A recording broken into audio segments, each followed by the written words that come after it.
March is National Nutrition Month, which is all about making informed food choices, getting active, and promoting overall health. This month's theme is Bite into a Healthy Lifestyle. Our topic this week, yoga. Let's do this. I'm Dani Lebovitz, a registered dietitian, nutritionist, and fitness enthusiast who loves to eat. Welcome to Dani's Delicious Dish, where we get serious about food, fitness, and living better. Food brings people together, it nourishes our bodies, and influences how we learn, grow, and heal. We're going to take you from the classroom, to the gym, to the market, to the kitchen.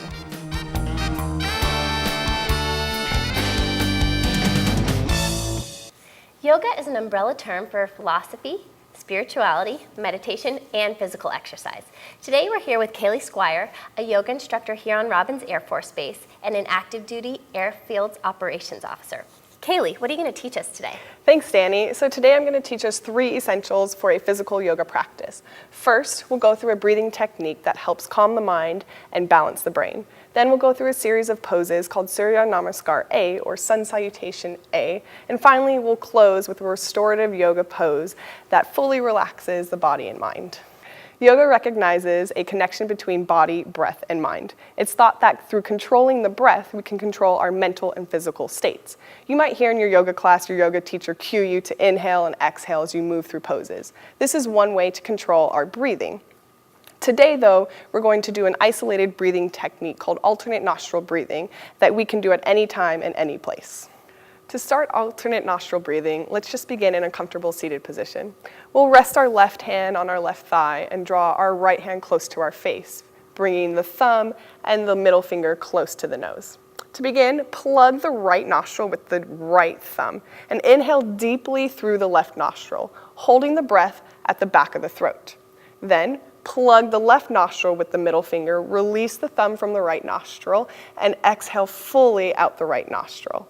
Stay here and begin to inhale deeply through the right nostril, again holding the breath at the back of the throat. Plug the right nostril with the thumb, release the middle finger from the left nostril, and exhale fully out the left nostril. Continue this alternate breathing for 5 to 10 breaths on either side. This breathing technique is a great pick-me-up at any point in your day. It's both refreshing and calming. Studies show it can reduce blood pressure, improve your respiratory strength and endurance, and enhance your attention and fine motor coordination. It literally balances your brain, harmonizing the left and right hemispheres for overall well-being. Now let's get into more of the physical aspect of yoga. Surya Namaskar A, or Sun Salutation A, is a classic sequence of poses that has many benefits. It improves your cardiovascular health, increases strength and flexibility, promotes oxygen flow throughout the body, and even steadies the mind.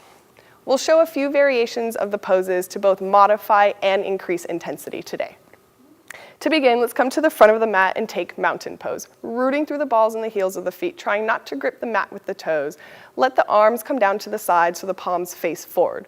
Roll the shoulders down the back to expand through the chest. Draw the thighs towards each other, internally rotating them to straighten the legs, and then draw the belly towards the spine to activate through the core. So it's a very active standing pose here as we're shooting energy both down and upward.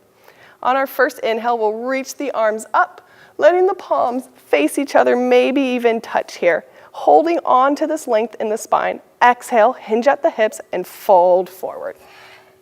Let the head hang heavy, neck be soft. And on your next inhale, we'll just lengthen the spine away from the torso, drawing the back flat, shoulders come away from ears. Exhale again and fold forward. Bend the knees deeply so the hands plant down onto the mat. And keeping the knees bent, we're either going to jump the feet back or step them one at a time, coming back to our plank pose. So shoulders stack over wrists here. Wrist creases are parallel to the front of the mat, and the legs are active. If you feel the belly drop down towards the ground or lift up, just drop down onto the knees and come into a modified plank pose here. Protect the integrity of the pose. Otherwise, we're going to begin to shift the weight forward, so that way the shoulders pass just over the wrist creases, and exhale, hug the elbows in, come into a push-up position. As we inhale, we're going to flip over onto the tops of the feet, coming into upward facing dog. So just the tops of the feet and the hands are on the mat. If this is too much pressure on the wrists, we can drop the legs down and come into cobra. Really roll the shoulders away from the ears here. As you exhale, curl the toes back under, begin to lift the hips up, press the chest back towards the legs, and come into a downward facing dog, or an inverted V shape. So the legs, if they're tight here in the beginning, we can pedal them out, or we can bend the knees to really create that nice flat back here in our down dog. Fingers are spread wide, we're pressing into the base of the thumb and the forefinger. And in our traditional sun salutation A, we normally stay here for about 5 breaths, but today we're just gonna keep moving.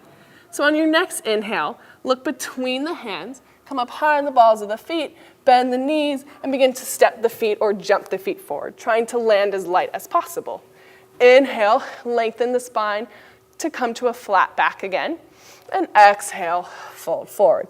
Taking a slight bend in the knees, we're gonna inhale all the way up to rise, reaching the arms up, pressing the palms towards each other, maybe touching the fingers, and then exhale the hands through heart center, releasing the arms down by the sides to close the sequence.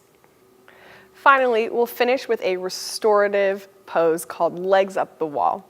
So to begin, we're gonna take our hip as close to the wall as possible and begin to rotate the torso so the back comes flat onto the mat, rolling the legs up the wall, and then pressing the legs into the wall as we get there, flexing the feet back towards the face. Take one hand on the belly, one hand above the heart, and close the eyes and just take a natural, steady breath here. Breathing here for 3 to 5 minutes to get the full benefits of an inversion. And legs up the wall is a passive inversion, so it takes less effort than, say, headstand or handstand. So you really get the benefits of being upside down, having your feet elevated over the heart. Inversions are great for reversing the effects of gravity on our day. They can relieve excess fluid buildup in the legs, and this inversion in particular can even relieve pain in the low back. I like to take this pose every night before I go to sleep to reverse any damage on my body throughout the day and prepare my mind for a calm, restful sleep. I encourage you to try yoga out and start your own personal practice, always remembering to honor your body and flow with the breath. Thank you for sharing your practice with me today. Namaste. Live through experience and bite into a healthy lifestyle by trying something new, like yoga. I'm Dani the dietitian. Till next time, live deliciously.